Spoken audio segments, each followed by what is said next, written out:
Welcome back to Heart, everyone.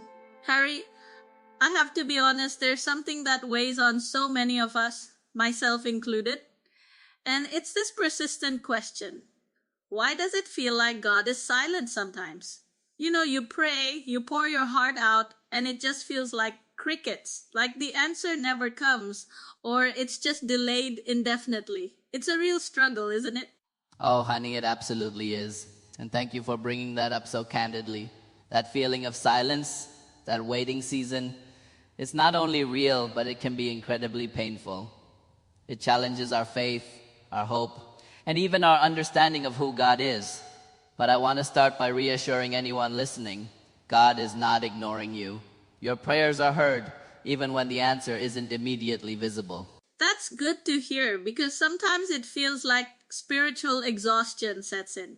You pray, and when nothing changes, doubt creeps in. You start to wonder, is it me? Did I not pray hard enough? Am I not worthy?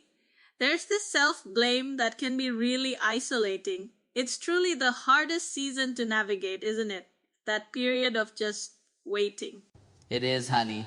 The waiting season is arguably the most difficult part of our spiritual walk. It's where our faith is truly tested, where we grapple with those feelings of doubt and even inadequacy. But I want to challenge that thought of God being absent. While it might feel like nothing is happening, that's rarely the case.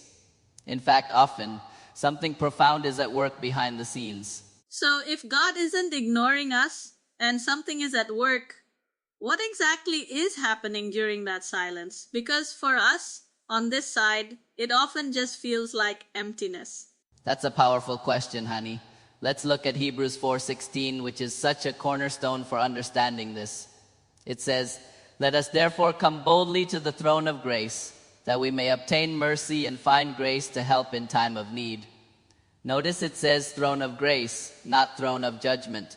This means God invites us into His presence not to scrutinize our worthiness or our prayer technique, but to offer us His loving help. Throne of grace that changes the perspective, truly. It's not about being good enough to get an answer, but about being loved enough to be invited in, even when we're struggling.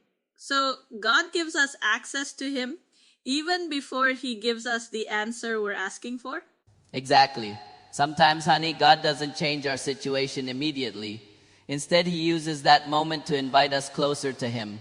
The access to His presence, to His grace, becomes the answer in itself, or at least a vital part of it. It's about receiving strength and comfort while we're still in the midst of the challenge, not just after it's resolved. Wow, I never saw it that way. It's like the relationship itself is a form of an answer. But what's the difference between that mercy and grace that Hebrews 4:16 talks about? They sound similar, but I imagine there's a distinction. There is a beautiful and vital distinction, honey. Think of it this way. Mercy covers the past. It's God withholding the punishment we deserve for our mistakes, our shortcomings, our sins. Lamentations 3:22-23 reminds us, "The steadfast love of the Lord never ceases. His mercies never come to an end. They are new every morning." Every morning, God's mercy gives us a fresh start, washing away yesterday's failures. So mercy is about what God doesn't do to us, in a good way. Precisely. Now, grace strengthens the present. Grace is God giving us what we don't deserve. His power, His favor, His supernatural ability to endure and overcome. A perfect example is 2 Corinthians 12:9, where God tells Paul, "My grace is sufficient for you, for my power is made perfect in weakness." It's that divine enablement that allows us to stand firm, even when our circumstances haven't changed. Okay, that's really profound. So if I'm still standing, if I haven't completely fallen apart despite the weight of an unanswered prayer, it's not because I'm strong, but because God's grace is actively working in me right now. Absolutely. That's the application. The reason we can wake up another day, carry on, and not lose hope completely isn't because the problem went away. It's because God's grace is constantly empowering us in the present. It's His divine strength flowing into our weakness, making it possible to keep going. That in itself is a tremendous answer to prayer. That makes so much sense. It shifts the focus from the external change to the internal strengthening. And I guess that leads us into thinking about what God might be doing in us during this waiting time. I mean, it can't just be empty, right? No, honey, waiting is far from empty. It's a period of intense spiritual formation. Think about figures like Abraham, who waited years for a son, Joseph, who waited decades to see the fulfillment of his dreams, or David, who was anointed king but then spent years running from Saul. These were not idle times. These were periods where God was deeply at work in them. So God wasn't just making them wait, but using the waiting to shape them for what was next. Precisely. James 1:3-4 says, knowing that the testing of your faith produces perseverance, but let perseverance have its perfect work, that you may be mature and complete, lacking nothing. This means the waiting isn't just a delay, it's a process. It's a production room where perseverance, character, and maturity are being developed within us. God is using that time to prepare us, to refine us, to make us ready for the very thing we're praying for, or for something even greater. A production room. That's such a powerful image. It means the waiting isn't passive, but active. It's doing something to us and for us. But still, when you're in it, when God feels completely silent, it's hard to hold on to that truth. It just feels like nothing. It is, and that's why Romans 8:28 is so crucial. It reminds us, and we know that in all things God works for the good of those who love him, who have been called according to his purpose. Even when we don't see or hear anything, God is still working behind the scenes. He's orchestrating details, lining up circumstances, preparing hearts, often in ways we can't fathom. So the silence isn't absence, it's just God's invisible work. That really helps. But what about the timing? Sometimes it feels like, Lord, I need this now, and it's just not happening. That's where 2 Peter 3:8 comes in, reminding us, but do not forget this one thing, dear friends. With the Lord, a day is like 1,000 years, and 1,000 years are like a day. God's timing isn't our timing. His perspective is eternal, while ours is very limited. What feels like a delay to us might be the perfect, divinely appointed moment in his plan. A delay is not denial.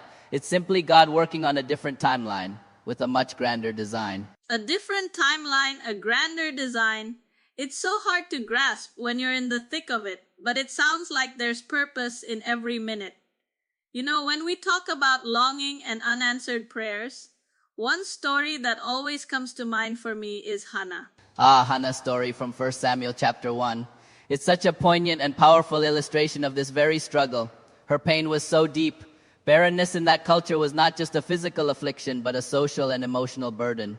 She endured the constant taunting from Peninnah, her husband's other wife, who had children. It must have felt like a daily wound. And her husband, Elkanah, even tried to comfort her, but you can tell it wasn't enough. When she's at the tabernacle pouring out her soul, praying so deeply, she's even misunderstood by Eli, the priest, who thinks she's drunk. It just adds to her isolation and pain. She's alone in her suffering, and God is silent. Exactly, honey. And that's where her story takes a pivotal turn. In her anguish, she makes a vow. Lord Almighty, if you will only look on your servant's misery and remember me, and not forget your servant but give her a son, then I will give him to the Lord for all the days of his life. This wasn't just a prayer. It was a profound act of surrender. She wasn't just asking for a baby. She was willing to give the answer back to God. That's the turning point, isn't it? She surrenders the outcome, not just the request. And then God remembers her, she conceives, and gives birth to Samuel. Yes, but here's the revelation, honey. God wasn't just preparing a baby for Hannah. He was preparing Samuel for Israel. Hannah's delay wasn't just about her desire for a child. It was tied to a larger, generational purpose. Samuel became one of the greatest prophets and judges in Israel, even anoints kings. The delay matched the size of the calling. Sometimes, the no or not yet is because God is preparing something far grander than what we asked for, something that impacts not just us, but generations. That's so beautiful and heartbreaking at the same time. To think that our deepest personal longings can be part of something so much bigger. It makes the waiting feel less about deprivation and more about divine orchestration. It's not just for me, it's for something beyond me. That's deep. It truly is. And it leads us to what mature faith looks like in the valley.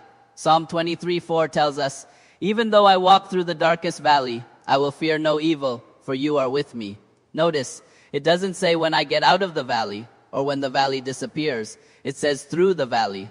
True faith isn't just demonstrated when the answers come, but when we stay faithful, when we continue to trust and walk with God, even without the visible answers. So it's not about the destination, it's about the journey with God, even when it's dark. Exactly. Philippians 4:6-7 encourages us, do not be anxious about anything, but in every situation, by prayer and petition, with thanksgiving, present your requests to God, and the peace of God, which transcends all understanding, will guard your hearts and your minds in Christ Jesus. That peace doesn't come because the problem is solved, but because we've given it to God and trusted Him in the wait. Hebrews 10:36 reminds us, you need to persevere so that when you have done the will of God, you will receive what He has promised. This has been such an honest and comforting conversation, Harry. It really reframes everything.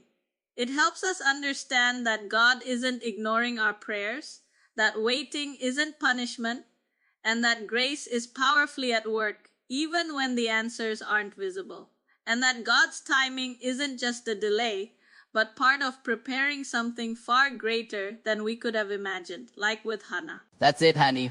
If you're listening today and you're still standing, still breathing, still seeking God despite the pain of unanswered prayers, that's not your strength alone. That is His grace actively upholding you.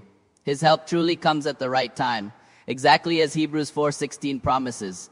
Keep coming boldly to that throne of grace, because He is there, He is listening, and He is working for your ultimate good. Never give up hope. His faithfulness is eternal. Thanks for joining us on Heart to Heart.